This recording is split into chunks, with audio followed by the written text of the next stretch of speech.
बिस्मिल्लाहिर्रहमानिर्रहीम। अस्सलामुअलैकुम नाज़रीन, इससे पहले आप इस कहानी की 10 हिस्सा सुन चुके हैं और अब किस नंबर 11 मुलाहिज़ा फरमाएं।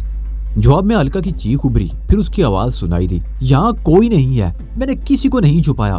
तुम लोग आज दिन भी यहाँ की तलाशी ले चुके हो, अब भी तलाशी ले लो, पूरे आश्रम को छान मारो। यहाँ कोई नहीं है, मैंने किसी को नहीं छुपाया।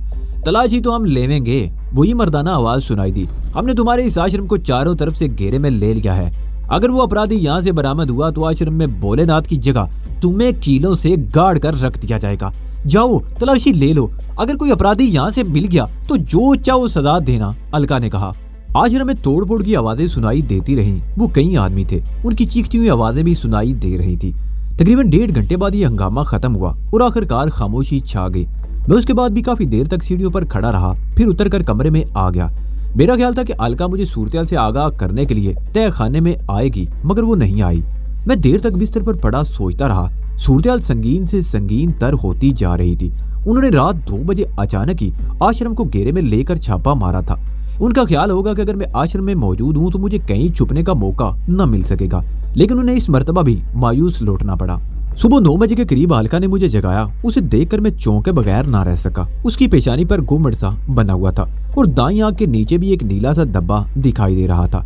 मुझे समझने में देर न लगी कि रात को मेरे बारे में पूछने के लिए राधा और अलका पर कुछ तशद्दुद भी किया गया था। ये क्या? मैंने सब कुछ समझते हुए भी उसके चेहरे की तरफ देखते हुए इशारा कर डाला। कुछ पाने के लिए कुछ खोना तो पड़ता है। उसके होंठों पर अफसुर्दा सी मुस्कुराहट आ गई और फिर वो रात के छापे की तफसील बताने लगी। आखिर में वो कह रही थी, मेरे खिलाफ ऐसी हरकतें करना कोई नई बात नहीं है। वो मेरा पति ही था जिसने उस पाखंडी की बढ़ती हुई सरगर्मियों के सैलाब के सामने बांधने की कोशिश की थी और 2 मरतबा उसे गिरफ्तार भी किया था, मगर दोनों मरतबा हुकूमत ही के अफसरों ने उसे बचा लिया था। उसी जुर्म में मेरे पति को पुलिस की मुलाजमत से निकाल दिया गया, लेकिन उसने पीछा नहीं छोड़ा और आखिरकार उसके बारे में कुछ सनसनीखेज मालूमात हासिल करने में कामयाब हो गया। और इससे पहले कि मेरा पति उसके खिलाफ कोई ठोस कार्रवाई करता, उसे बेदर्दी से मौत के घाट उतार दिया गया। मैं अगरचे खामोश रही थी, किसी पर इल्जाम नहीं लगाया था, मगर नागराज को शुबा था कि मैं कुछ न कुछ जरूर करूंगी। उसने मेरे खिलाफ बराह रास्त कदम उठाने की बजाय दूसरा तरीका इख्तियार किया। इस आश्रम में दर्जनों बेसहारा और विधवा औरतें थी। मैं शहर में बेसहारा औरतों की सेवा करती रहती थी। नागराज को शुबा था कि मैं इस तरह लोगों की सेवा करके अपना एक मुकाम बनाना चाहती हूँ, ताकि ताकत जमा करके उसके खिलाफ कार्रवाई कर सकूं। उसने मेरा आश्रम उजाड़ दिया। उसके गुंडे आश्रम में घुस आए, यहाँ रहने वाली औरतों को परेशान करते। वो लोग मुख्तलिफ औकात में 2-3 औरतों को उठाकर भी ले गए थे। मेरे खिलाफ ये प्रोपेगेंडा किया जाने लगा कि मैं आश्रम में रहने वाली खूबसूरत औरतों से पेशा कराती हूँ। इसी तरह मेरा ये आश्रम वीरान होता चला गया। नागराज के दहशतगर्दी के कैंप से आए दिन कोई ना कोई फरार होता रहता और जब भी कोई ऐसा वाकया होता, नागराज के आदमी मेरे आश्रम पर चढ़ दौड़ते हैं। 1-2 मरतबा मैंने कैंप से फरार होने वाले नौजवानों की थोड़ी बहुत मदद भी की थी, लेकिन वो खुद भी बुज़दिल और कम हिम्मत निकले और मारे गए। नागराज के आदमी मेरे खिलाफ कोई सबूत तो हासिल ना कर सके कि मैंने कैंप से फरार होने वाले किसी नौजवान की मदद की थी। और अब वो चंद लम्हों को खामोश हुई, फिर बात जारी रखते हुए बोली, तुम में वो मुझे तमाम सलाहियतें नजर आई जो मैं किसी नौजवान में देखना चाहती थी। अगर तुम्हें जरा सी भी कमजोरी दिखाई देती तो मैं तुम्हें फौरन ही चलता कर देती और अपने आप को इस तरह खतरों में ना डालती। इसमें शुबा नहीं कि तुमने मुझे पनाह देकर बहुत बड़ा खतरा मोल लिया है, लेकिन इस तरह बैठे रहकर तो हम कुछ नहीं कर सकते। अगर उन्हें आश्रम में किसी तय खाने की मौजूदगी का शुबा हो गया तो मैं चूहे की तरह पकड़ा जाऊंगा। इससे पहले कि वो इस हद तक आगे बढ़े, मुझे बाहर निकलना होगा। मैंने कहा, आज इन्होंने तुम्हारी ये हालत की है, कल इससे भी आगे बढ़ सकते हैं, लेकिन अब मैं उन्हें ऐसा कोई मौका नहीं देना चाहता। आज शाम में बाहर निकलूंगा ताकि धीरज माई डियर धीरज, अलका मुस्कुराते हुए बोली, सिर्फ आज का दिन और आज की रात और इंतजार कर लो। पहले मैं तुम्हारी हिफाजत के लिए कुछ इंतजामात कर लूं, उसके बाद तुम जो चाहो कर सकते हो। मैं चौंके बगैर ना रह सका। जो खुद मार खा रही है वो मेरी क्या हिफाजत करेगी?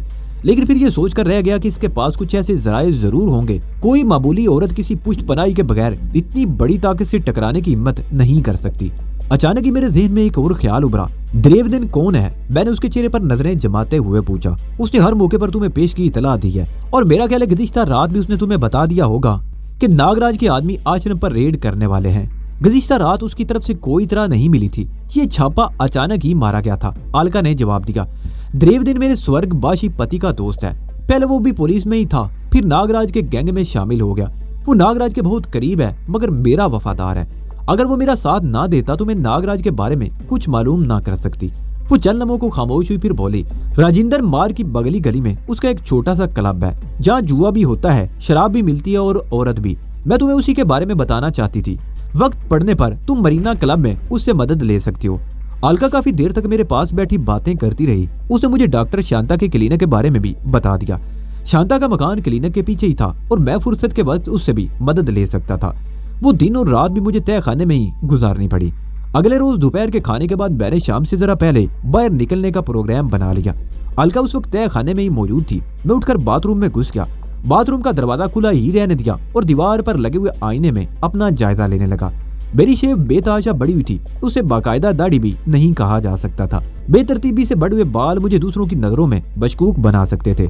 यहाँ कोई ऐसी चीज भी नहीं थी कि बेतरतीब बालों को बाकायदा दाढ़ी की सूरत दे सकता या शेव बना लेता। दीवार में दाईं तरफ शीशे के 2 कैबिनेट लगे हुए थे। मैं बिला मकसद उनकी तलाशी लेने लगा और फिर एक कैबिनेट में शेविंग का सामान देखकर मेरी आंखों में चमक सी उभर आई। इसका मतलब था कि मुझसे पहले यहाँ कोई और मर्द भी रह चुका है। हो सकता है इस हसीन बेवा की जिंदगी में अब भी किसी मर्द का दाखिल हो। मैंने रेजर उठा लिया और घूमकर सामने कुर्सी पर बैठी हुई अलका की तरफ देखते हुए बोला, शेविंग का ये सामान किसका है? क्या मुझसे पहले भी कोई? ओह, अलका एक झटके से उठकर खड़ी हो गई। तुम्हारे सिवा आज तक कोई मर्द इस तय खाने में नहीं आया, तो फिर ये रेजर और तफसील जानना जरूरी है क्या? उसके लहजे में हल्की सी शर्मिंदगी थी। इसे वहीं रख दो, ये गंदा है, मैं तुम्हें दूसरा रेजर देती हूँ। मैं उसके चेहरे के तासरात और लहजे से उसकी बात का मतलब समझ गया था। मैंने वो रेजर उसी कैबिनेट में रख दिया। अलका अपनी अलमारी से एक नया रेजर निकालकर मेरे हवाले करने लगी। कई रोज बाद शेव बनाकर मुझे बड़ा सुकून मिला था। जब मैं बाथरूम से बाहर निकला तो मेरी तरफ देखते हुए अलका के मुंह से बेइख्तियार सांस निकल गया। मैं भी उसकी तरफ देखकर मुस्कुरा दिया। शेव बनाने के बाद मैंने कपड़े भी बदले थे। मेरे बाजू का जख्म टी शर्ट की आधी आस्तीन से बाहर था। जख्म काफी हद तक भर चुका था। बाजू को हरकत देने से कोई तकलीफ नहीं होती थी। अलका ने एडहेसिव टेप से जख्म पर क्रॉस बैंडेज लगा दी थी। मैं उसके सामने खड़ा था। वो अजीब सी नजरों से मुझे देख रही थी। जब मैं दुर्गा वाले वीरान मंदिर में आया था तो मेरी जेब में एक चाबी और एक अदर रिवॉल्वर भी था। मैंने अलका की तरफ देखते हुए कहा, तुम्हारी चीजें महफूज हैं। अलका ने कहते हुए अलमारी खोल ली और नीचे वाली दराज से रिवॉल्वर और चाबी निकालकर मेरे हवाले कर दी। उसने चाबी के बारे में कुछ नहीं पूछा था और मैंने भी बताना जरूरी नहीं समझा। जब मैं अलका के तय खाने से बाहर निकला तो दोपहर के 4 बज रहे थे। मुझे देखकर राधा की आंखों में भी अजीब सी चमक उभर आई थी। अलका मुझे आश्रम के मंदिर की तरफ ले आई। मंदिर के पिछली तरफ ऊंची बाउंड्री वॉल थी जिसमें जरा दाईं तरफ एक छोटा सा दरवाजा नजर आ रहा था। अलका ने वो दरवाजा खोलकर बाहर झांका और फिर मुझे इशारा कर दिया। मैं बाहर निकलकर तेजी से एक तरफ चलने लगा। उस तरफ वीरान सा इलाका था। छोटे छोटे टीले थे जिनके पीछे पहाड़ियां बदतदरीज बुलंद होती चली गई थी। मैं टीलों और झाड़ियों की आड़ में तवील चक्कर काटता हुआ आबादी की तरफ बढ़ने लगा। इस वक्त मेरा दिल तेजी से धड़क रहा था। मैं कई रोज बाद आश्रम से बाहर निकला था और ये भी जानता था कि पुलिस और नागराज के आदमी अब भी शिकारी कुत्तों की तरह मुझे तलाश करते फिर रहे थे। मुझे यह इत्मीनान था कि मुझे शक्ल से कोई पहचानता नहीं था, लेकिन अगर कहीं शुबे की बिना पर रोक लिया गया तो कुछ मुश्किल जरूर पेश आएगी।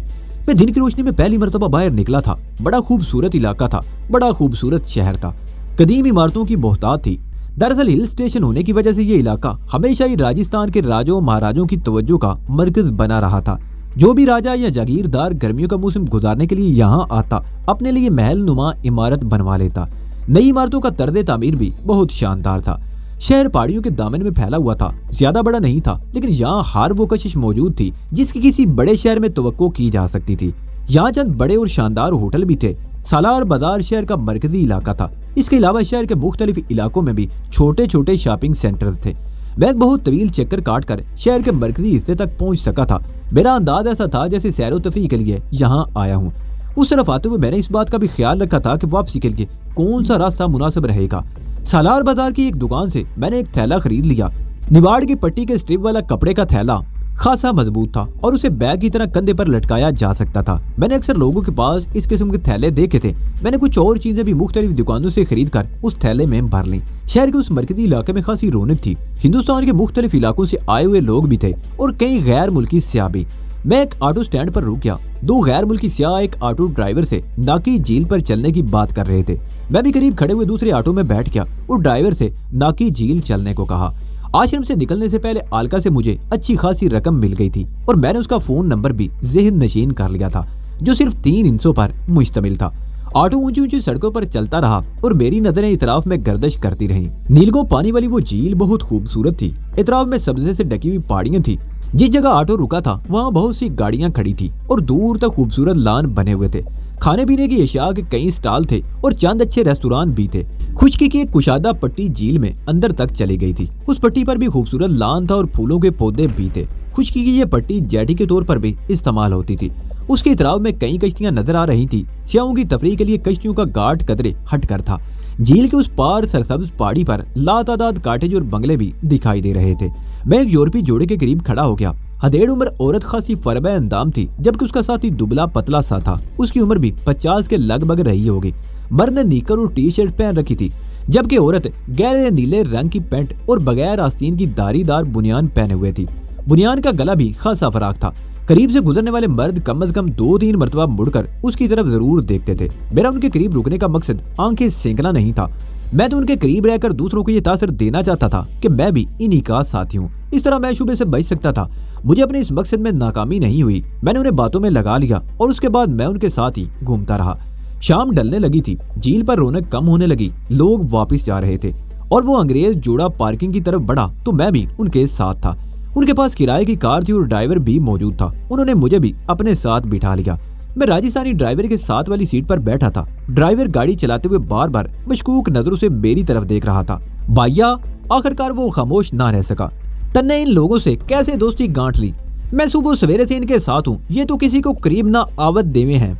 ये गोरे अंग्रेज हैं, मैं काला अंग्रेज हूँ, इसलिए दोस्ती होगी। मैंने मानी खेज अंदाज में मुस्कुराते हुए जवाब दिया। कहाँ से आए रहे तो? ड्राइवर ने पूछा। मुंबई से, मैंने जवाब दिया। आज ही आया हूँ, 1-2 दिन रहूंगा। तफरीह के लिए अगर साथी मिल गए तो तुम्हें क्या इतराज है? मन में कोई इतराज ना हुए भैया, पर इन तिलन में तेल ना ही, ड्राइवर ने कहा। ओह, मेरे मुंह से गहरा सांस निकल गया। मैं उसका मतलब समझ गया था। तुम गलत समझ रहे हो, मुझे इनसे कोई लालच नहीं। मैं तो ऐसे ही वक्त गुजारने के लिए। मैंने जानबूझकर जुमला अधूरा छोड़ दिया। झील पर उन दोनों से बातों के दौरान मुझे पता चल गया था कि वो लोग डेलवारा रोड पर पैलेस होटल में ठहरे हुए थे, लेकिन कार राजेंद्र मार्ग के शॉपिंग एरिया में पहुंचकर रुक गई। शाम हो चुकी थी और शहर की रोशनियां जगमगा उठी थी। कार से उतरकर हम तीनों एक तरफ चलने लगे। मैं एक बार फिर मुड़कर देखने लगा तो कार के करीब खड़ा हुआ राजस्थानी ड्राइवर अब भी मशकूक नजरों से मेरी तरफ ही देख रहा था। एक मोड़ घूमते ही काफी हाउस का बोर्ड देखकर हम रुक गए। मैंने उन दोनों को काफी की दावत दी जो उन्होंने कबूल कर ली और हम काफी हाउस में दाखिल हो गए। हम काफी हाउस में ज्यादा देर नहीं बैठे। वो लोग शॉपिंग करना चाहते थे। बाजार में खासी चहल पहल थी। मैं कुछ देर तक उनके साथ चला, फिर उनसे अलग हो गया। वो फरबैंदाम फरंगी औरत हमारी इस मुलाकात पर बहुत खुश थी। उसने बताया कि वो कल का दिन भी यहाँ रहेंगे। होटल के कमरे का नंबर बताते हुए मुझे आने की दावत भी दी थी। मैं नागराज के बारे में अभी तक कोई हिकमत अमली तय नहीं कर सका था। ये तो मुझे मालूम था कि नागराज आदिनाथ के मंदिर में है, मगर उस तक पहुँचना आसान नहीं था। बेधड़क मंदिर में घुस जाना मौत को दावत देने के मुतरादिफ था। मुझे किसी ऐसे आदमी की तलाश थी जिसके जरिए मैं उस मंदिर के अंदरूनी हिस्से तक पहुंच सकूं, और मेरे ख्याल में ऐसा आदमी बरीना क्लब में ही मिल सकता था। बरीना क्लब अलका उगनी के वफादार दरेवदीन की मलकियत था, लेकिन मेरा दरेवदीन से राब्ता करने का कोई इरादा नहीं था। मैं फिलहाल उससे दूर ही रहना चाहता था। बरीना क्लब तलाश करने में मुझे ज्यादा दुश्वारी पेश नहीं आई। इमारत ज्यादा बड़ी नहीं थी, मगर अंदर से क्लब कई हिस्सों में मुनकसम था। एक तरफ जुआ खाना था, दूसरी तरफ बार और सामने वसी हाल था जहाँ डांस प्रोग्राम भी होते थे। मैं उसी हाल में आ गया। अभी शाम हुई थी कि क्लब में खासी रौनक थी। मैं एक मेज पर बैठ गया। उसके थोड़ी देर बाद 2 और लड़कियां वहां आकर बैठ गई। वो आपस में किसी बात पर क्या लगा रही थी। पहले तो उन्होंने मेरी तरफ तवज्जो नहीं दी और फिर माजरत करने लगी। उनके लिबास, चेहरों के मेकअप और हर अंदाज से ये पता चल रहा था कि वो शिकारी औरतें थी और मुझे देखकर बाकायदा प्लानिंग के तहत यहाँ आई थी। वो मुझसे बेतकल्लुफ होने की कोशिश करने लगी और अपनी इस कोशिश में कामयाब भी हो गई। मैंने अपने लिए बियर और उनके लिए विस्की मंगवा ली। लाहौर में जब मैं हीरोइन का धंधा करता था तो कभी कभार दोस्तों के साथ शराब भी पी लेता था, लेकिन इस वक्त मैंने बियर पर ही इक्तफा किया था क्योंकि उससे नशा नहीं होता था। ठंडी बियर की चुस्कियां लेते हुए उनसे बातें करने के साथ साथ मैं इधर उधर भी देख रहा था, और मैंने ये बात खास तौर से नोट की थी कि कम से कम 2 आदमी ऐसे थे जो मशकूक नजरों से मेरी तरफ ही देख रहे थे। हाल की मेजें बढ़ती जा रही थी और फिर मौसीकी का प्रोग्राम शुरू हो गया। पहले हिजड़ा नुमा नौजवान बुरी आवाज में गाने की कोशिश करता रहा। उसकी हरकतें भी हिजड़ों जैसी ही थी। उसके बाद माइक एक लड़की ने ले लिया। उसके जिस्म पर लिबास बराए नाम ही था। उसका गाना शुरू होते ही एक रकासा भी मैदान में आ गई। उसका लिबास गाने वाली से भी ज्यादा मुख्तसर था। वो मेजों के दरमियान थरकने लगी। हमारी मेज पर एक और आदमी बैठ गया। मेरे साथ पहले से बैठी हुई लड़कियों में से एक उसे पटाने की कोशिश करने लगी, जबकि दूसरी मुझसे बातें करती रही। मैं अब भी मोहताज निगाहों से इधर उधर देखता रहा था, और फिर दाखिली दरवाजे की तरफ नजर उठते ही मैं चौंक गया। एक मर्द और एक औरत अंदर दाखिल हुए। दराज कामत और कदरे बारी भरकम मर्द ने 3 पीस सूट पहन रखा था, लेकिन ये सूट उस पर बिल्कुल नहीं जच रहा था। उसकी शक्ल और सूरत से ही जाहिर होता था कि उसका ताल्लुक इस सोसाइटी से नहीं। कीमती लिबास पहन लेने से शक्ल तो नहीं बदल जाती। उसकी साथ ही औरत देखकर मेरे दिल की धड़कन तेज हो गई।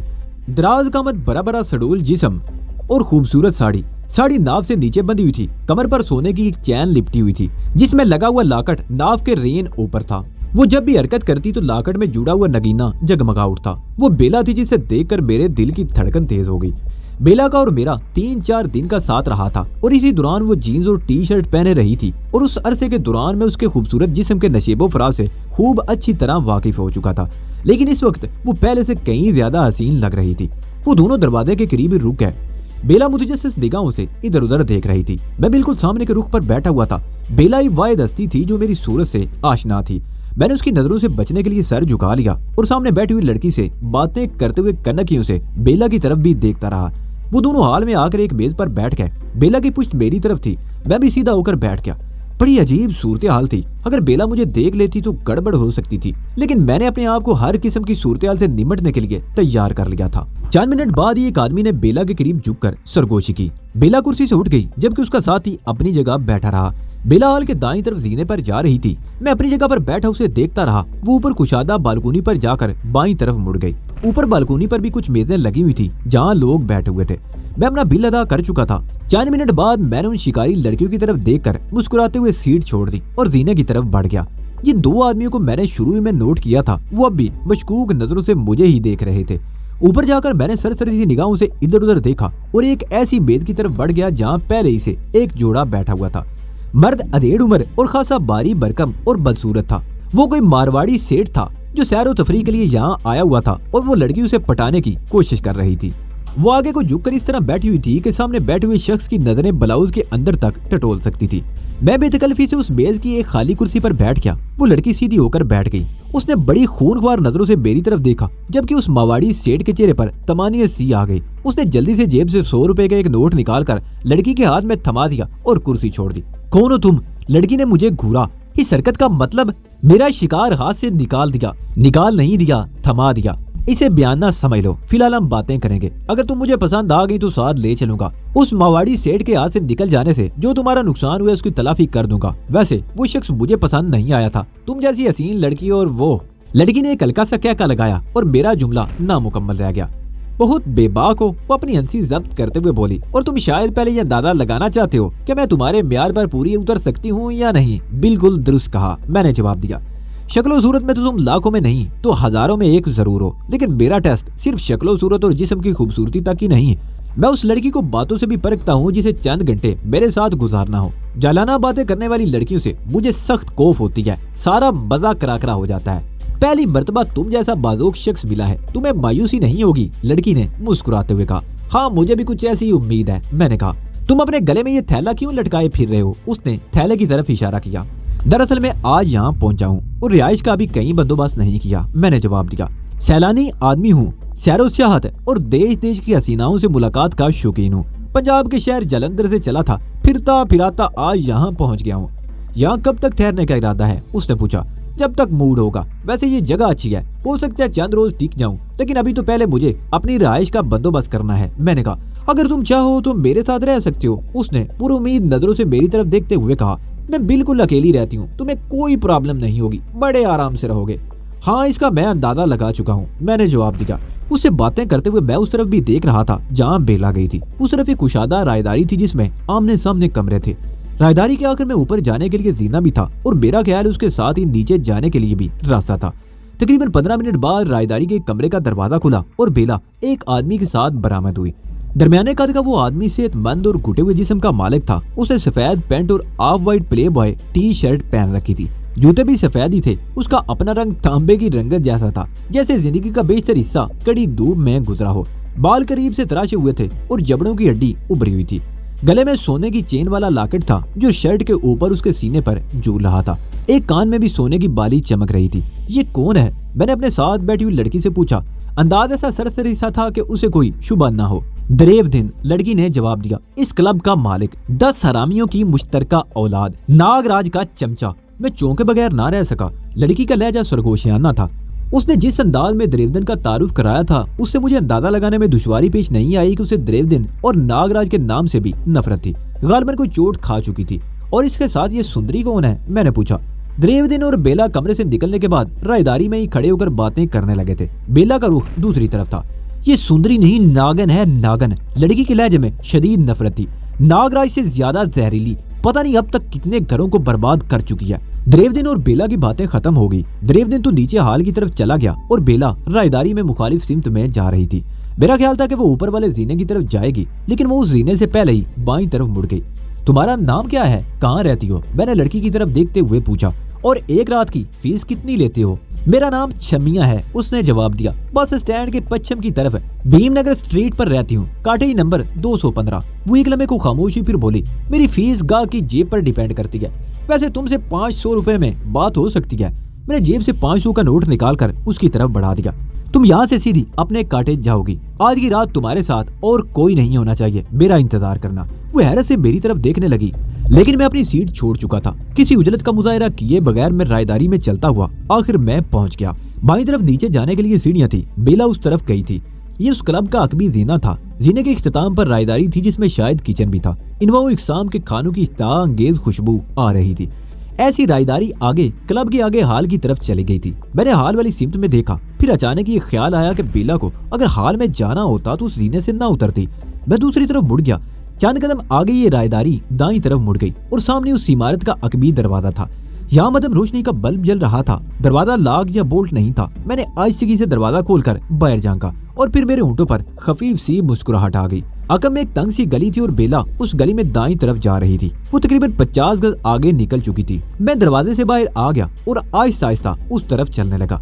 بیلا ایک اور کشادہ گلی میں گھوم گئی۔ دائیں بائیں بڑے بڑے عالی شان بنگلے تھے، اکا دکا لوگوں کی آمد و رفت بھی جاری تھی۔ میرا خیال تھا کہ بیلا کو زیادہ دور نہیں جانا تھا، لیکن وہ ان گلیوں میں چلتی ہوئی کلب سے تقریباً 1 میل دور نکل آئی تھی اور اب وہ ایسے علاقے میں تھی جہاں ایک دوسرے سے خاصے فاصلے پر کاٹیج بنے ہوئے تھے۔ بیلا ایک کاٹیج کے سامنے رک گئی۔ میں بھی ایک درخت کے نیچے رک گیا اور بیلا کی طرف دیکھنے لگا۔ وہ کاٹیج تاریکی میں ڈوبا ہوا تھا اور پھر ایسی آواز سنائی دی جیسے کسی آہنی دروازے کا کنڈا ہٹایا گیا ہو۔ مجھے اندازہ لگانے میں دشواری پیش نہیں آئی کہ بیلا نے اپنے پرس میں سے چابی نکال کر کاٹیج کا دروازہ کھولا تھا۔ دروازہ بند ہونے کی آواز سنائی دی اور اس کے 2 منٹ بعد کاٹیج میں روشنی ہو گئی۔ میں چند میں اپنی جگہ کھڑا رہا اور پھر آہستہ آہستہ آگے بڑھنے لگا۔ کاٹیج کے قریب پہنچ کر میں رک گیا۔ دروازے پر ہاتھ کا ہلکا سا دباؤ ڈالا، وہ اندر سے بند تھا۔ میں ادھر ادھر دیکھنے لگا۔ کمپاؤنڈ وال 5-6 فٹ سے زیادہ اونچی نہیں تھی۔ پتھروں سے بنی ہوئی اس دیوار پر کسی قسم کا پلستر نہیں تھا۔ مجھے اوپر چڑھنے میں کوئی دشواری پیش نہیں آئی اور میں بڑی آہستگی سے دوسری طرف کود گیا۔ تقریباً 20 گز آگے برآمدہ تھا جس کا دروازہ بند تھا۔